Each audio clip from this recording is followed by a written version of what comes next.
बजे सीसीएस की बैठक होने वाली है।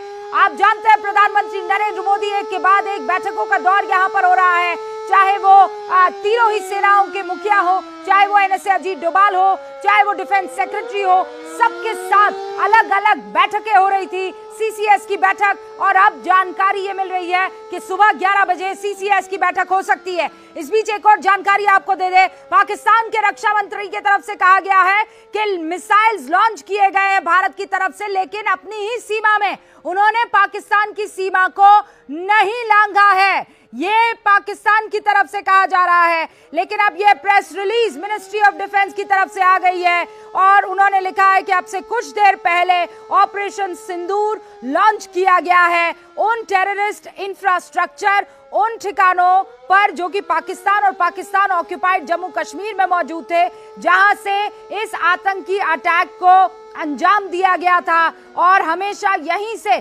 प्लानिंग और डायरेक्शन हुआ करता था। All together 9 sites have been targeted। कहा जा रहा है कि 9 अलग अलग ठिकानों पर भारत की ये एयर स्ट्राइक हुई है। Our action have been focused, measured and non-escalatory in nature। यानी हमने पूरे फोकस के साथ, पूरे नाप तोल के और किसी तरह का कोई एस्केलेशन ना हो इसका ध्यान में रखते हुए किसी भी पाकिस्तानी मिलिट्री फैसिलिटी को टारगेट नहीं किया है। इंडिया ने पूरे तरीके से सिलेक्शन किया है टारगेट्स का और अपना मेथड अपनाते हुए उसे एग्जीक्यूट किया है। These steps come in the wake of barbaric Pahalgam terrorist attack, जिसमें 25 हिंदुस्तानी और एक नेपाली नागरिक की हत्या की थी आतंकियों ने। और हमने अपना कमिटमेंट पूरा किया, अकाउंटेबिलिटी तय करनी जरूरी थी और इसीलिए हमने ऑपरेशन सिंदूर को अंजाम दिया है। ये प्रेस रिलीज अब से कुछ देर पहले रक्षा मंत्रालय की तरफ से, डिफेंस मिनिस्ट्री की तरफ से बाकायदा जारी की गई है। पीओके के आतंकी ठिकानों पर भारतीय सेना की ये एयर स्ट्राइक, इंडियन आर्मी का ऑपरेशन सिंदूर सक्सेसफुल रहा है और भारतीय आर्मी की तरफ से बार बार ये क्लियर किया जा रहा है कि हमने किसी भी पाकिस्तानी मिलिट्री बेस को या किसी भी पाकिस्तानी मिलिट्री पॉइंट को टारगेट नहीं किया है। हमने आतंकी जो ठिकाने थे, आतंकी हेडक्वार्टर्स थे, उनको बाकायदा टारगेट किया है और कैलकुलेटेड ये अटैक था ताकि उन्हीं इलाकों को निशाना बनाया जा सके जहां से आतंकी गतिविधियां होती है। सपना हमारे साथ बनी हुई है। सपना,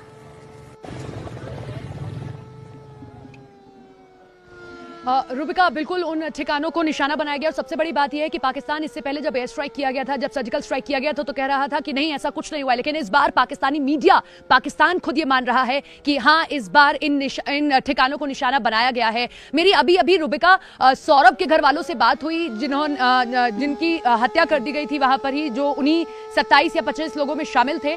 उनके घर वाले जाग रहे हैं, जागकर न्यूज़ 18 इंडिया देख रहे हैं और उन्होंने बेहद खुशी भी जाहिर की, एक सैटिस्फैक्शन जाहिर किया है। आरती जो सौरभ की सिस्टर थी और उनकी वाइफ, दोनों से मेरी बात हुई, बेहद खुश भी है, सैटिस्फैक्शन भी है और वो उम्मीद कर रही है कि अभी और बड़ी और कार्रवाई की जाएगी। लेकिन वो बेहद खुश है कि इंडियन आर्मी ने जो ऑपरेशन को नाम दिया, जिस तरीके से ये पूरी की पूरी स्ट्राइक किया, जिस तरीके से घुस के घर में मारा है। मैं एक चीज और आपको बताऊं रुबिका, मैं उरी कल गई थी, जो मुजफ्फराबाद है, 93 किलोमीटर सिर्फ वहां पर रह जाता है। पहले से ही वहां पर तैयारी की गई थी। एलओसी के जितने गांव है, तिलवाड़ी एक पुराना गांव, एक आखिरी गांव है और उसके आसपास एक और जो कुछ गांव है, लगमा गांव है, सभी पर बंकर्स तैयार कर दिए गए थे। यानी कि इंडियन आर्मी ने पूरी तरीके से तैयारी की थी। एक और बड़ी खबर आ रही है, मैं आपको रोकना चाहती हूँ। भारत माता की जय, यहाँ पर राजनाथ सिंह का ये कोट और ट्वीट आपको मैं दिखा देना चाहती हूँ।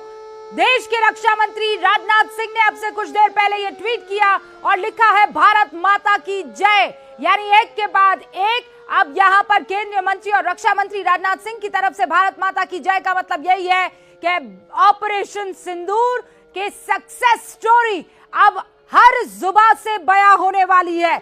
अच्छा, आपको लाहौर में इस वक्त पैनिक की स्थिति है, वहां से भी कुछ तस्वीरें आ रही है जहां पर लोग यहां से वहां भागते हुए अफरा तफरी में नजर आ रहे हैं। वहां पर बताया जा रहा है कि एक तरीके की इमरजेंसी डिक्लेयर की जा चुकी है और सिविलियंस जो हैं वो बड़े पैनिक वाली स्टेट में दिखाई दे रहे हैं। लेकिन बड़ी खबर यह है कि पाकिस्तान की अलग अलग मस्जिदों से हिंदुस्तान की इस एयर स्ट्राइक के बाद ये कहा जा रहा है कि हम पर एक अटैक हुआ है, जबकि भारतीय सेना की तरफ से ये कहा जा रहा है कि देखिए ये जो अटैक है ये बहुत सटीक था, हमने टारगेट को लॉक किया, पहले ये पता लगाया कि कहां कहां पर आतंकी गतिविधियां हो रही है, उन इलाकों को पहले पहचाना गया, चिन्हित किया गया और उसके बाद पूरे कैलकुलेटेड वे में सटीक तरीके से इस ऑपरेशन को अंजाम दिया गया है।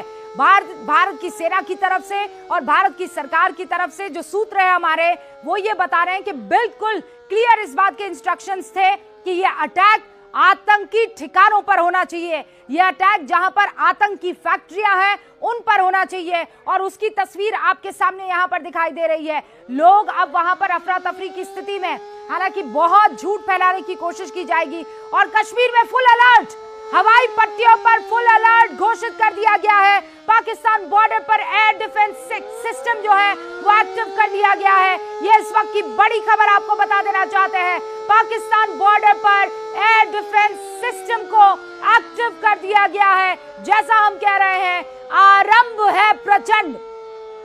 अभी तो ऑपरेशन सिंदूर की महज शुरुआत हुई है और इसके बाद रिटेलिएशन जरूर यहां पाकिस्तान की तरफ से होगा, लेकिन कश्मीर में फुल अलर्ट पर है एयर स्ट्राइक्स। और आपको ये तस्वीर बार बार देखनी चाहिए ताकि आप इस बात का एहसास कर सके कि हिंदुस्तान के इन प्रहरियों ने, हिंदुस्तान की सेना ने कैसे उन तमाम विधवाओं का बदला ले लिया है जिनकी मांग उजड़ गई थी, उन आतंकियों ने आकर जिनका धर्म पूछा था।